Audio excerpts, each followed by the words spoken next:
Okay, so it's Thursday the 23rd, and we're here to talk about mole concept problems. Okay, so this is the second assignment in the week 2 for our chemistry class. Okay, so mole concept is it's an extension of this molar mass problem. Okay, now let's talk about what a mole is first. So the first thing I'm going to do is make a little table here. So you might want to copy this down. So this is going to be before we do the actual word problems.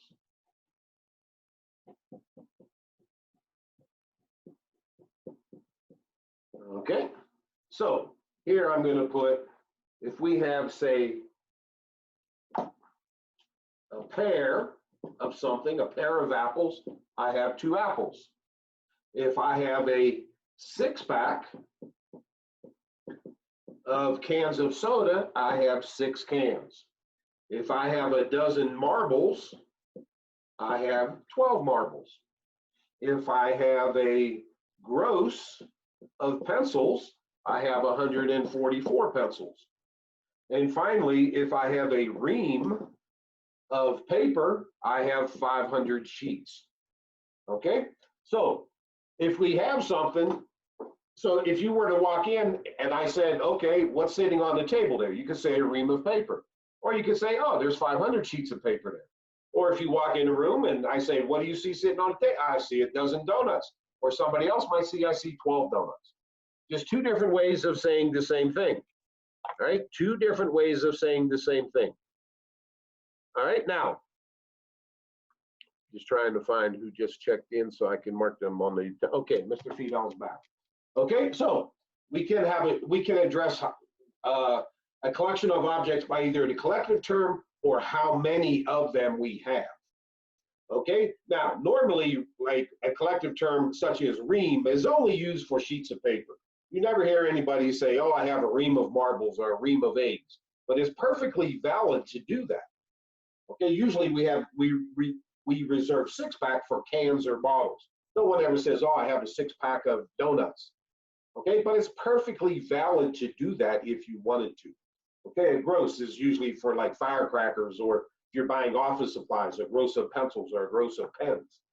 Okay, or a pair of shoes, or I don't know, a pair of steaks or a pair of apples. Okay, now the thing is, atoms and molecules are very, very small. Unfortunately, we never got a chance to talk in the course about how small they are. They're about 1/10 billion. An atom is about 1/10 billionth of a meter. Okay? So to say that we had a pair of carbon atoms or a dozen oxygen atoms, it makes absolutely no sense. Even a ream of uranium atoms, which is a pretty big atom, makes little to no sense, because you would never be dealing with just 500 of an atom or a molecule. For example, you could have a million billion gold atoms sitting on the tip of your nose. A million billion gold atoms. You would never even know they were there. That's how small atoms are. Okay? So we're going to want to have another collective term here for whenever we're talking about atoms and molecules. Okay, and the number of items corresponding to that collective term is going to have to be gigantic. It's going to have to be some ridiculously large number. Very, very big number. And again, why is that? Because atoms and molecules are so small. You have to have an awful lot of them to work with them, or even to just see them. You have to have an enormous amount of them, more than a million billion of them, right? So what is that collective term that we're going to use? Well, you can probably guess. It's why we're here today. It's called a mole. And it comes from the German word for molecule. Okay, and how many of them are in a mole? Well, if I have 12 in a dozen and 500 in a ream, how many do I have in a mole? And it's this number. And it's a very big number. It's 6.022 followed by 20 zeros. Followed by 20 zeros. So again, just like we expected, it's a ridiculously large number. Ridiculously large. Okay, it's roughly equal roughly equal to the number of stars in the observable universe, which we know is a very big number. So that number and this number are almost exactly the same. Okay? Now, this number is extremely important. This is like pi in your math class or geometry or trigonometry class. This is probably the most important number in all of mathematics. This is the most important number in all of chemistry. Why? Because it tells us how many atoms or molecules are in 1 mole. And a mole is an extremely important concept in chemistry. Okay, it's extremely important. Now, again, at any point, if you have any questions or comments, don't hesitate to interrupt. So this number is so important, it is given a special name. It is called Avogadro's number. Avogadro's number. Avogadro was a famous Italian chemist in the late 1700s, early 1800s. Did he discover this number? No, he did not. This number was not discovered until about 110 years ago by a Frenchman, Jean Perrin. I have his picture up in the classroom. Unfortunately, we can't look at it. But he won the Nobel Prize partially for discovering the value of this number.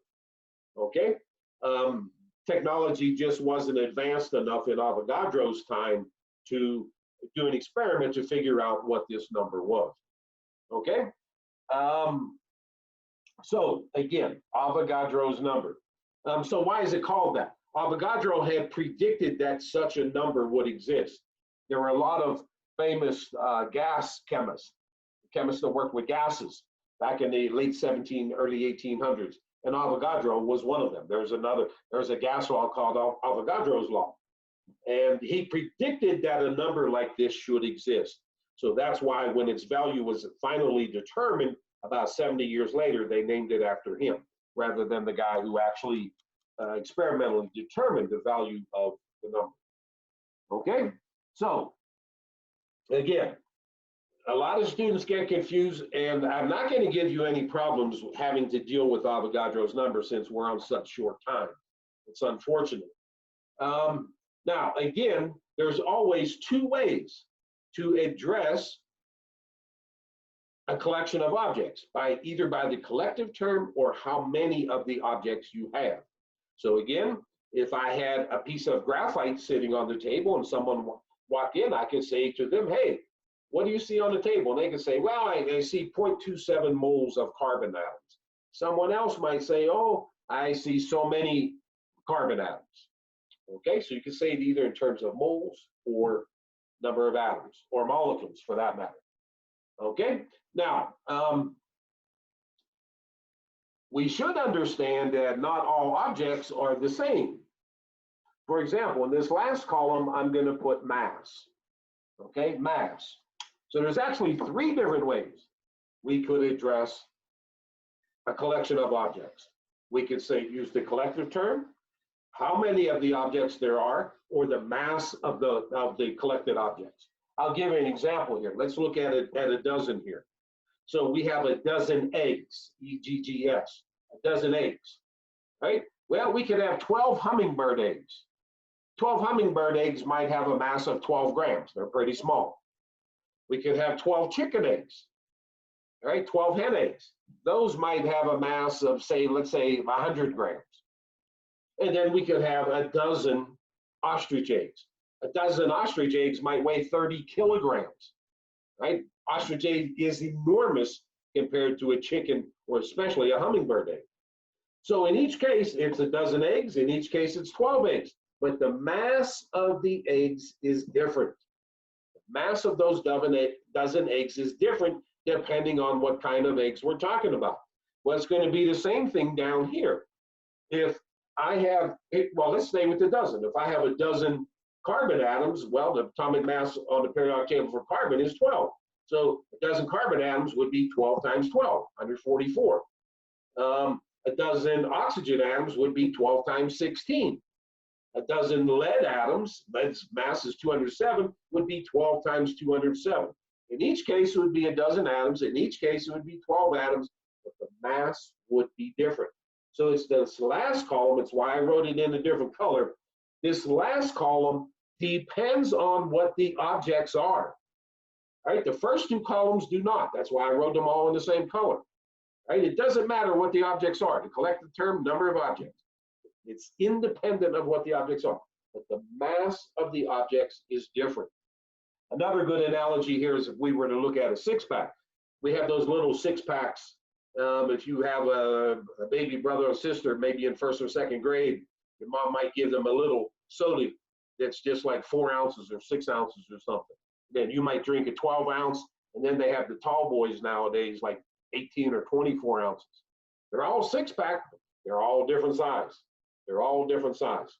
All right? So in each case would be a six-pack, 6 cans, but the number of ounces here would be different depending on what the cans were. Okay? So since there doesn't seem to be any questions so far, we're going to get out our periodic table. All right, now I want you guys to unmute here for a moment. Unmute for a moment. If you got background noise that somebody's hollering in your house, then don't unmute. So let's pick on somebody. I'm going to pick on Miss Emily. So Miss Emily, put your finger on sulfur. All right. What's the mass of one sulfur atom, Emily? The mass of one sulfur atom. 32.06. And can we put a unit on that? Moles? Or You remember when we were talking about the molar masses? What did we say the mass is if you're talking about one atom or molecule? It's not grams, but atomic mass units. Atomic mass units. Atomic mass units.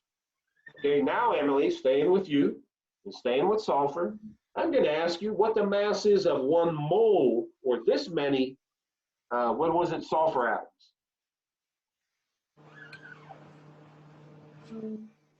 Now, we haven't done this before, so if you don't know, it's no big deal. Yeah, I don't know. Okay, I'm going to help you out here. It's 32.06 grams. So you see, the mass of one sulfur atom is 32.06 AMUs, atomic mass units. The mass of 1 mole of sulfur atoms is 32.06 grams.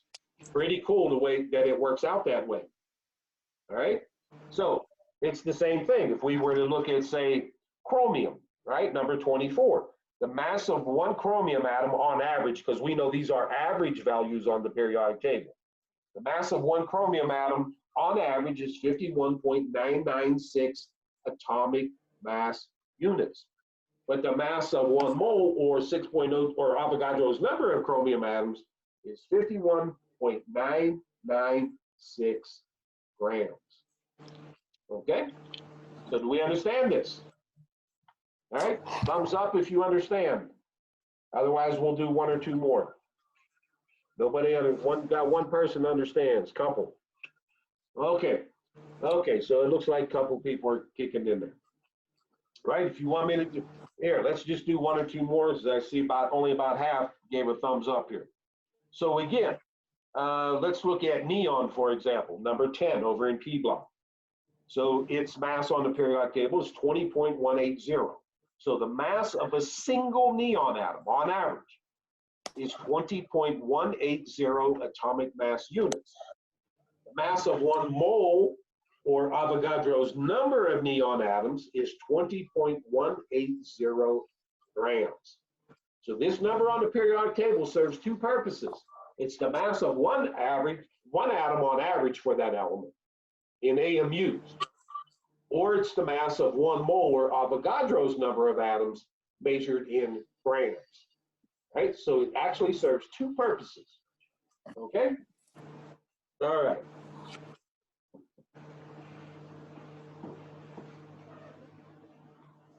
These guys that discovered these atomic masses back in the 1800s had no clue what that meant. Okay, so let's look at a word problem now. So now we're going to take a look at problems like on your assignment there. So let's see, how many grams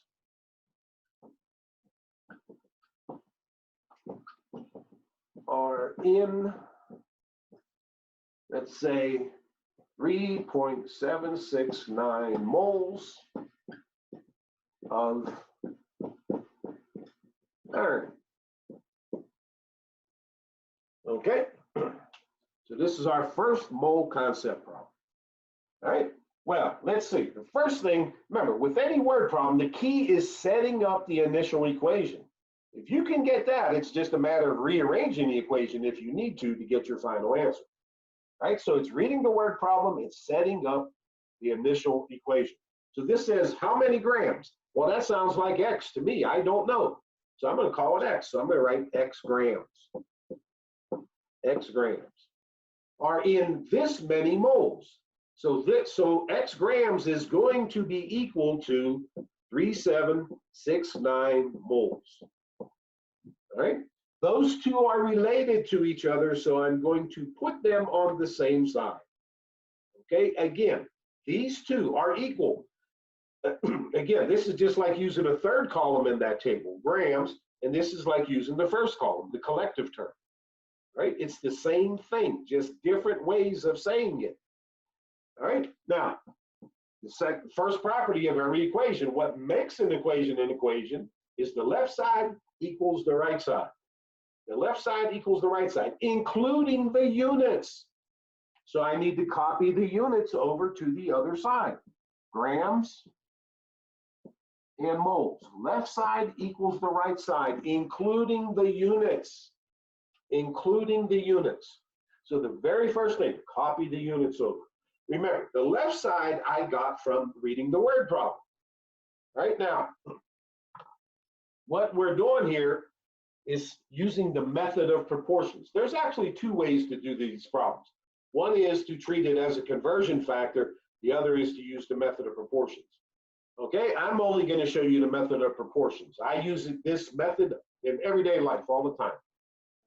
Many things you can use it for. Okay, so my question is, I need to know what's on the top again has to be the same as what's on the bottom. Right, so is there some number of grams that we know is equal to some number of moles? Well, the answer to that is yes. I know in 1 mole, there's 55.845 grams of iron. That's the atomic mass of iron on the periodic table. And we just learned that the mass on the periodic table is equal to the mass of 1 mole of those atoms measured in grams. Okay, so for these mole concept problems, the right-hand side is always going to be what I like to call our 1 mole side. It's always going to be 1 mole, and then this is the molar mass up here. This is why we learned how to do those molar masses in the last assignment. Okay, but here it's just for an element. All right, it's just for an element. So I don't have to calculate the mass. All I got to do is look for it on the periodic table. Okay, so there's the molar mass. So again, everybody understand, what's on top is exactly the same as what's on the bottom. It's just a different way of saying it. I like to think of that table, I should have said this when we had the table up here, with collective term, number of items, and mass. I like to think of that as like a 3-sided coin. Okay, if you have a quarter, heads and tails, it doesn't matter whether you have the heads or tails, it's still a quarter. But here we have like a 3-sided coin. One side is moles, one side is number of items, okay, which would be atoms or molecules. So we could have moles, atoms or molecules on the second side, and then mass in grams on the third side. No matter which way you look at it, it's the same. No matter which way you look at it, it's the same. Right? I also like to call it the chemical trinity. Right? Trinity, 3 means 3, right? The chemical trinity. So we could have moles, molecules, or grams. Right? So here I'm using 2 of them. Okay, we're using the first column, collective term, and the third column, mass. But the values are exactly the same. Now, I want to address one other thing before we solve this for X here. And this is why I like to use the method of proportion for many different problems, because it's so simple. Let's look at the right-hand side here. Again, we said what's on the top is exactly the same as what's on the bottom. It's just a different way of saying it. So think about this for a moment. physically, this right side is equal to 1. It's equal to 1 physically, because what's on the top is identical to what's on the bottom. Now, in practice, numerically, it's not equal to 1. It's equal to 55.845, right? But physically, it's equal to 1. Well, if this side is equal to 1 physically, this side has to be equal to 1 also. So the method of proportions, when you apply it, all you're saying is 1 equals 1. That's why I love to use it. It's so simple to apply it to problems, right? It's a shame we're only doing it for mole concept. All right, so anyway, now that we understand 1 equals 1, right? Just different ways of saying it. We're going to solve this for x grams. So x is in the numerator, not by itself. It's being divided by these 3.7 moles. So I got to move the 3.7 moles over to the other side. I've kind of run out of room here, so I'm going to have to write this kind of small. 3.789 moles. I write it clearly in the numerator. Again, I apologize. I shouldn't have written so large here in the pink. I'll be sure not to do that on the next problem. Okay, so now that I moved the 3.7 moles over to the other side, I can get rid of it on the left-hand side. All right, and again, if it's in the denominator here, it had better be in the numerator over there. Now, we also have moles here. It's written kind of small. Moles in the numerator here and moles in the denominator here. So I can go ahead and cancel those. I can go ahead and cancel those. And we see what's left here is unit-wise, grams equals grams, which is what we expected in the equation. Left side has got to equal the right side, including the units. So I can just go ahead and write x grams equals, well, it's going to be this times that divided by 1. This is why we have our calculator out. What I do with mine, there it is. So 55.845 times 3.769 equals, right? And I get 210.5 grams. Now, of course, you're going to do every calculation twice. I only did that once. All right. Well, on your work, you make sure you do it twice. Okay. So again, grams equals grams, which is what we expect. Okay. Now, you should always take a look at your answer and ask, does it make physical sense? We should have done this before we even started. I know from looking at the periodic table, the mass of 1 mole of iron is around 56 grams, right? Here I have almost 4 moles. So my answer should be close to 4 times 60, which is 240. We're in the right ballpark here, right? We're in the right ballpark, right? We're not expecting, 12 million, right? Or a half a gram. We can get an estimate, a feel for our answer before we even start. So when we get to the end, if that's not the answer we get, we should maybe stop and think about investigating our final answer. Okay, any questions here? I'm going to pause here just for a minute. I got to get a drink of water here.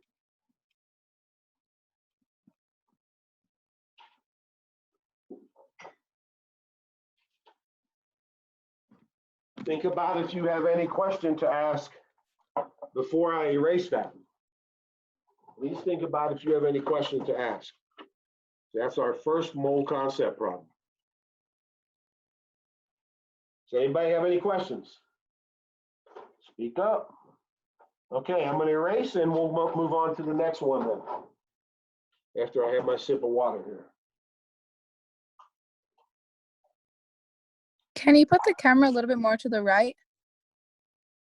Towards me or the other way? The other way. That way? No, towards you. Sorry about that. This one. That's better. Thank you. Okay. Again, I'm sorry that was too small. I'll make sure not to do that on the second problem. Okay. And it is bright enough, right? Everybody can read it? Okay. So let's have a look at this next one.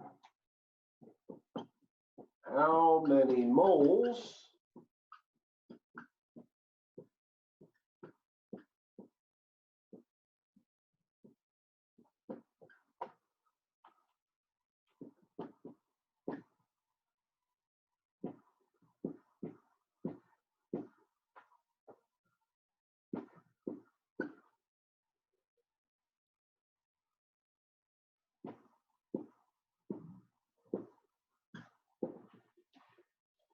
Okay, so we'll give you a chance to write that down.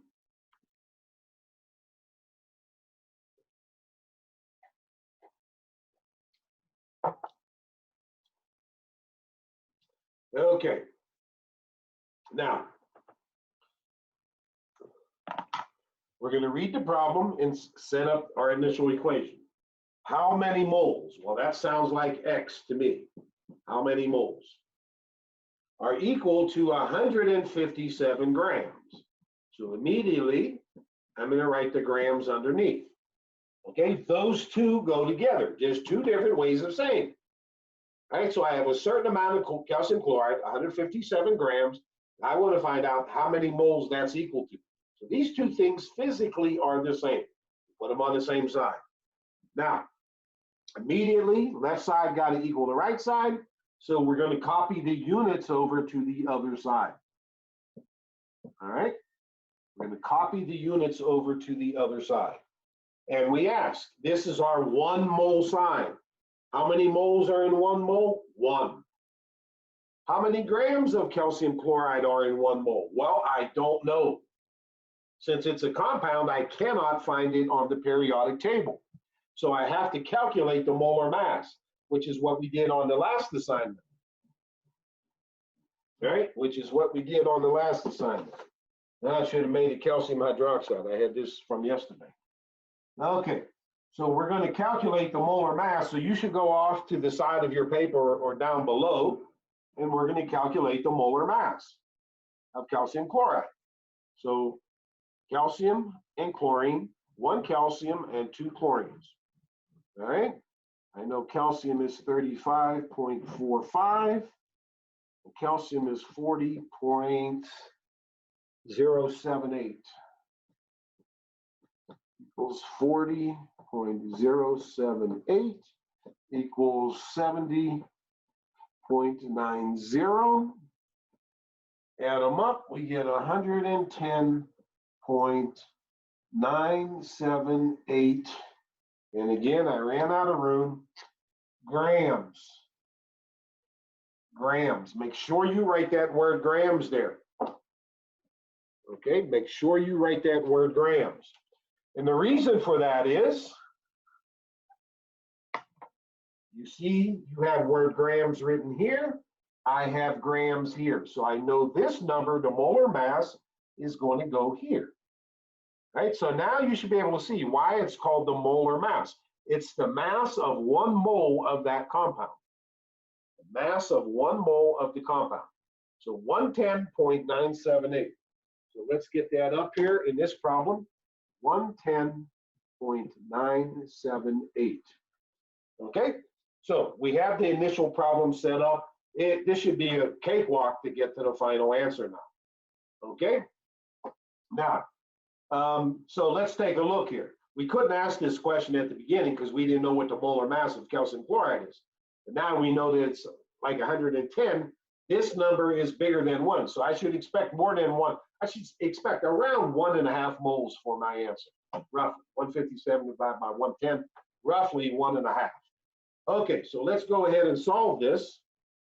Okay, X is in the numerator, it's by itself, so I need to move, or sorry, it's not by itself. I need to move the 157 grams over to the right-hand side. So let's proceed to do that. And I've left myself enough room to write the units.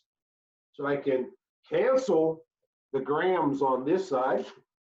All right. And here I have grams divided by grams.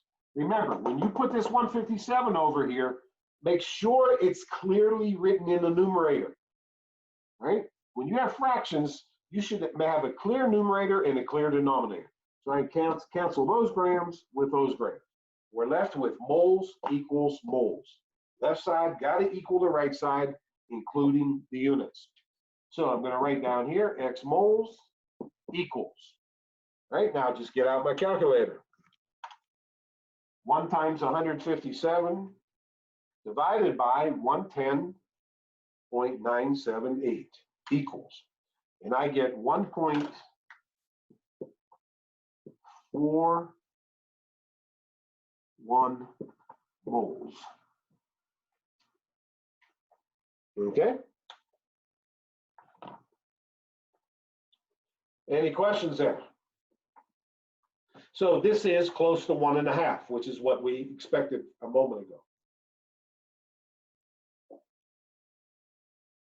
Any questions? I'm surprised somebody doesn't have a question, a specific question, which is, somebody asked this yesterday. I was doing this with the college students yesterday. How do you know how many digits to put in your answer? Right?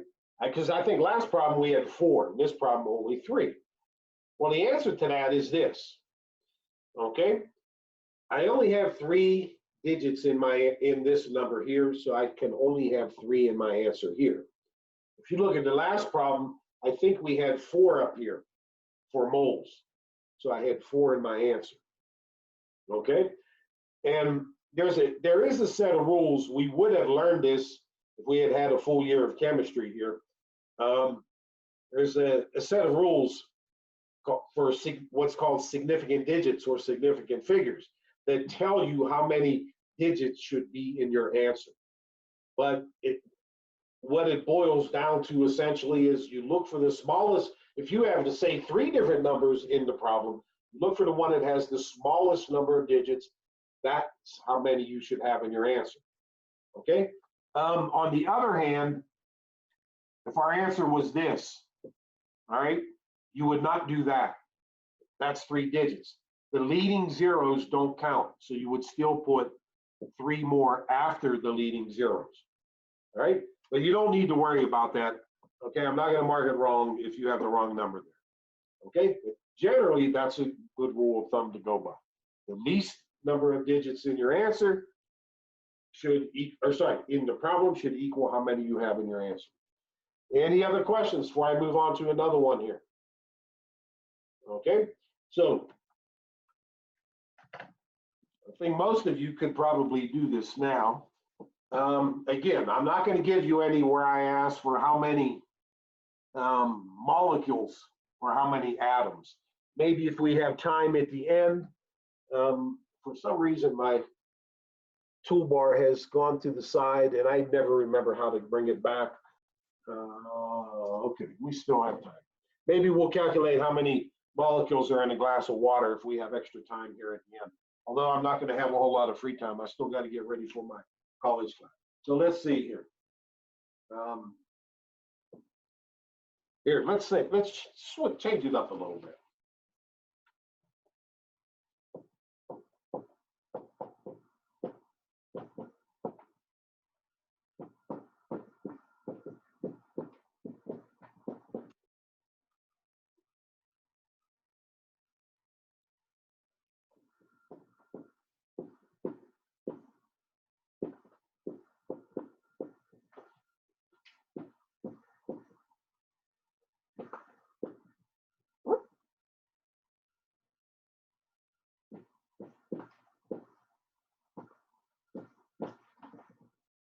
All right, so what mass is equal to that many moles of gold-3 nitrate?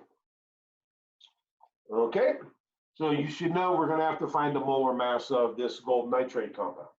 But let's set up the initial problem here. What mass? Well, mass is measured in grams, so that means I'm looking for grams, right? Mass is measured in grams, so X grams is equal to this many moles.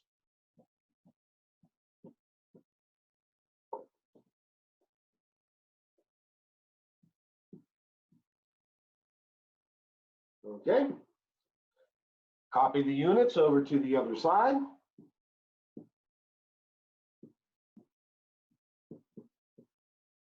Copy the units over. Now we ask the question, how many grams are in 1 mole? I don't know.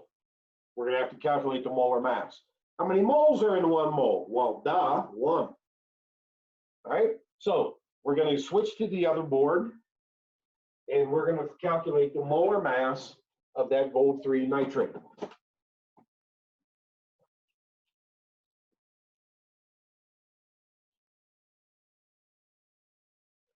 All right, so let's get it up here. AuNO3 3. So here's gold, 1 nitrogen times 3 is 3 nitrogens. 3 oxygens times 3 is 9 oxygens. Okay? So nitrogen is 14,007, 15,999 for oxygen, and gold is 179, I think it is, 196. 196.967 equals 196.967. Let's see, that's going to be 42.021. And calculator for the oxygen, 9 times 15.999 equals 143.991. Put that into the memory.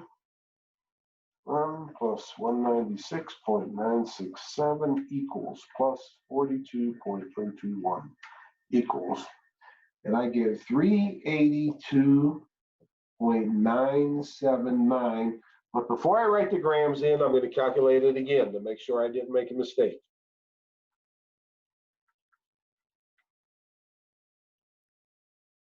Oop.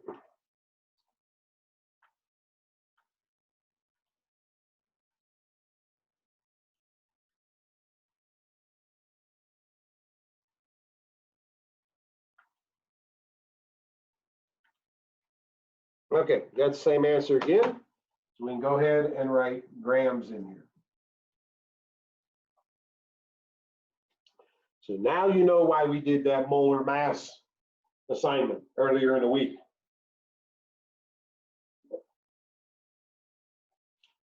Okay, so we're going to take that and plug it in for the molar mass on the other board here.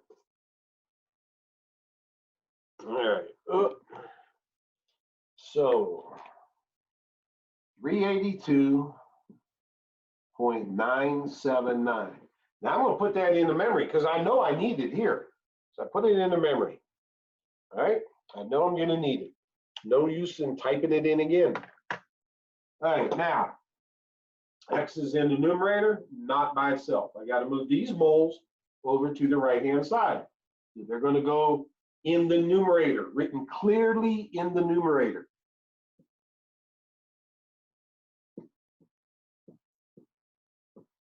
Okay, so I can get rid of that here because I moved it over to the other side. Okay, and on the right-hand side, I have moles in the numerator and moles in the denominator, so I can get rid of the moles. We're left with grams equals grams. Left side equals the right side, including the numerator. Okay, so we can write here underneath what's left. X grams is the only thing left on the left side. And on the right side, well, my unit is going to be grams. That's the only thing I have left. And we get out the calculator, multiply the molar mass times the moles. I have that in my memory. So recall 1 times 0.0627 equals. And let's see, I should have 3 digits. The leading zeros don't count. 3 digits here. So 3 digits in my answer, 24.0. 24.0. Okay? Any questions or comments? Any questions or comments? Nobody? Everybody's expert in mole concept? Everybody's expert? No questions. All right. Let me just see the time here. All right, I'm going to do one more, and then quickly at the end, we're going to calculate how many molecules are in a glass of water. Okay, so I'm going to erase here since nobody's saying anything. Let's see a thumbs up if people think they could do the assignment now, even though we're going to do 2 more. If you think you could do it, give a thumbs up.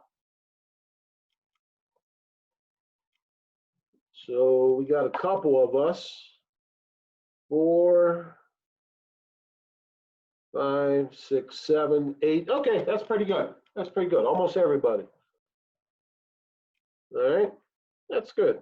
All right, we'll do one more and then quickly, how many molecules in a glass of water. Let's see here.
Hey, don't tell any of your English teachers I ended this sentence in a preposition.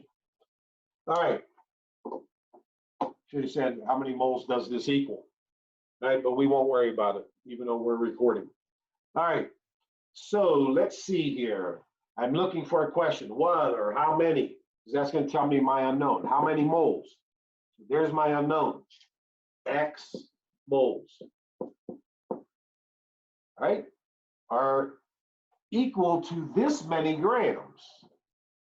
0.326 grams. All right, copy the units over to the other side. Moles and grams.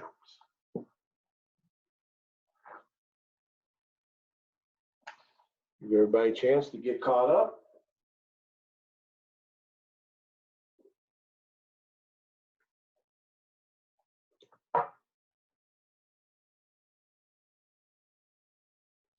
Okay, now, how many moles are in 1 mole? Well, don't be silly, 1.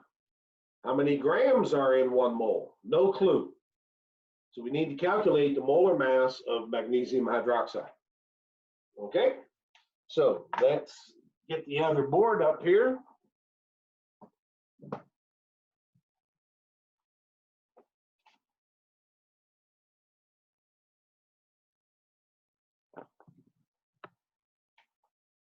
MgOH2. Okay, we know how to do that. We're all experts in molar masses. 1 magnesium, there's 1 oxygen times 2 is 2. 1 hydrogen times 2 is 2.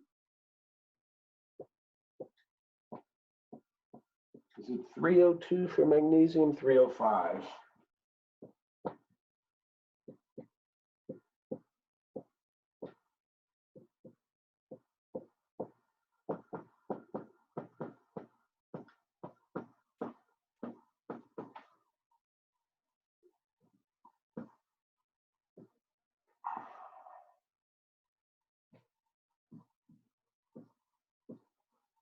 All right, now we fetch the calculator.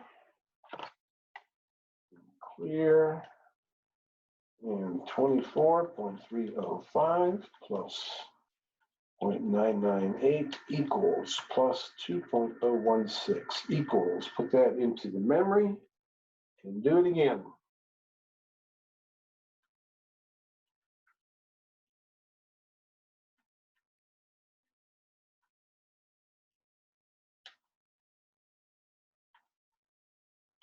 All right, 58.319.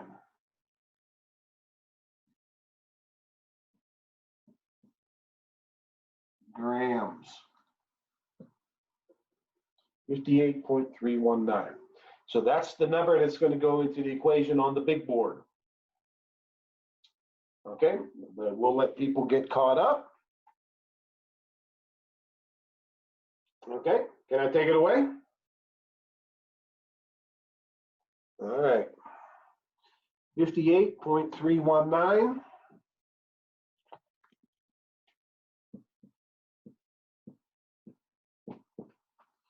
Okay, so now I ask the question, is X in the numerator? Yes, it is. Is it by itself? No, it's being divided by the grams. So we're going to transfer the grams over to the right-hand side.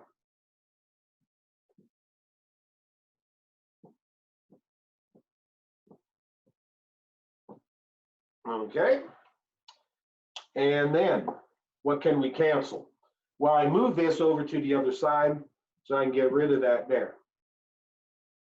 Grams divided by grams, so I can get rid of the grams on the right-hand side. Okay? So now we're left with moles equals moles, which is what we expect. So let's write that down. X moles equals, all right, well, we're going to have moles here. All we need to do is get a number here. So it's going to be this divided by 58. All right? So I have this in my memory, though. I have that in my memory. So 0.326 divided by recall 1 equals. All right? And I get 0.0. These leading zeros don't count. I should have 3 digits in my answer. 3 digits. All right? So 559 after rounding. 559. Again, if you have more, I will not mark it wrong. Okay? This is an assignment on mole concept, not significant digits. Okay? 0.0559. Any questions there? Any questions? Okay? We good? All right, I'm going to do one last problem, which is not on that mole concept assignment sheet. Okay? If we had had more time, if we were doing this in regular class, we would have done the other type of problem where I asked for molecules or atoms, right? So I'm going to do one just to show you, right? So we're going to calculate how many molecules are in a glass of water.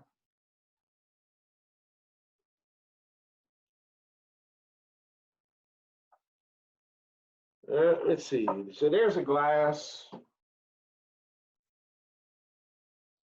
So let's say there's maybe 55.5 grams in a glass of water, right? So how many molecules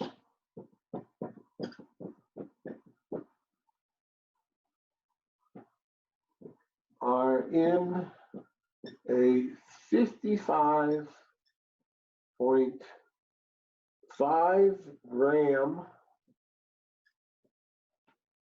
glass of water?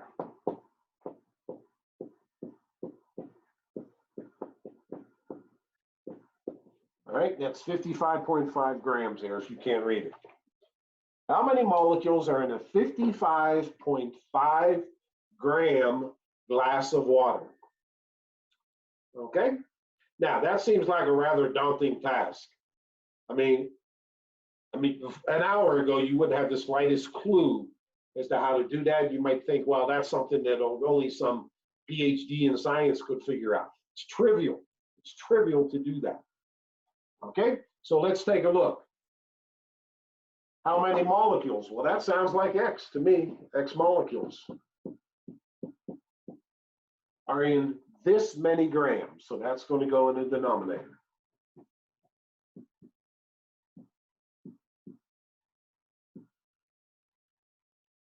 Okay. Left side got equal to right side, including the units. So we're going to copy the units over to the other side. Molecules and grams. Okay. Now,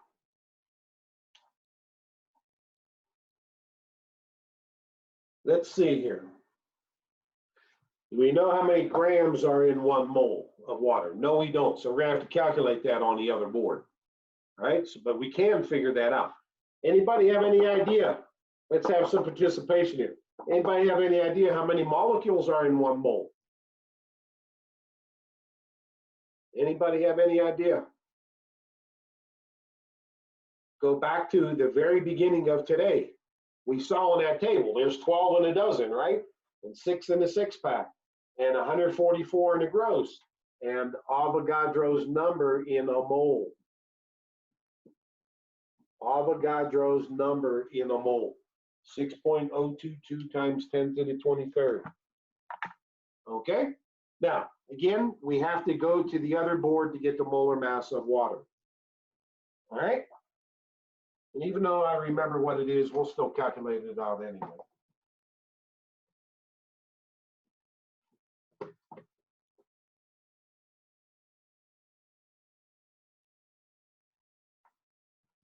So,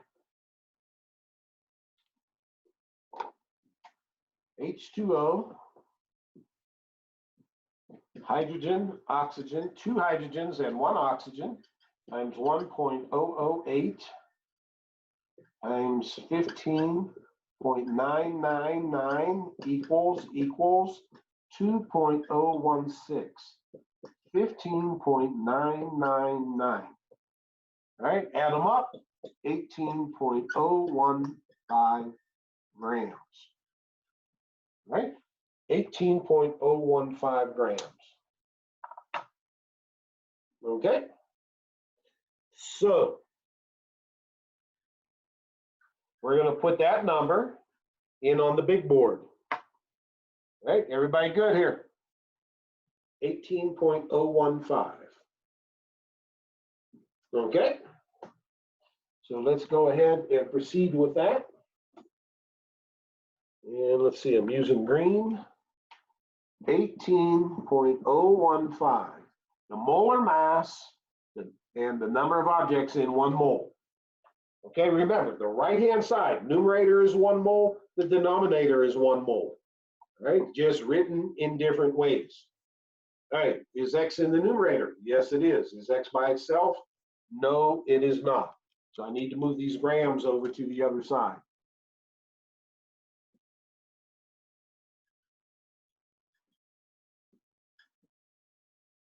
Okay?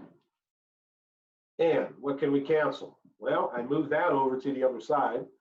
So I get rid of that. And here I have grams in the numerator, grams in the denominator. So I can cancel that. All right? So underneath, we write whatever we haven't canceled. X molecules equals, now the only unit I have left here is molecules. Okay? Now, again, I should expect some big number because molecules are small. There should be an awful lot of them in a glass of water. So I'm going to do Avogadro's number times this divided by the molar mass. So 6.022 double E 23 times 55.5 equals, divided by 18.015 equals. Put that in memory and do it all over again. 6.022 double E 23 times 55.5 equals, divided by 18.015 equals. Minus recall 1 equals 0, so I have the right answer. So I should have 3 digits in my answer. So 1.86, there's the 3 digits, times 10 to the 24th. There's your answer. Very simple. Very, very simple to calculate how many molecules are in a glass of water. So how would I do that in practice? I'd go put this on the balance, right? And I would hit 0 or measure the mass of the glass of water, or sorry, of just the glass. Keep adding water till I had 55.5, or just fill it up with water and take another reading, subtract the mass of the glass. Mass of glass plus water minus mass of glass equals the mass of the water. That would give me this number here. That would give me the 55.5 grams. And then it's just a minute or two. You have the answer. Just a minute or two. It takes you longer to weigh the mass of the water than it does to do the calculation. Okay? All right. I'm going to stop recording there.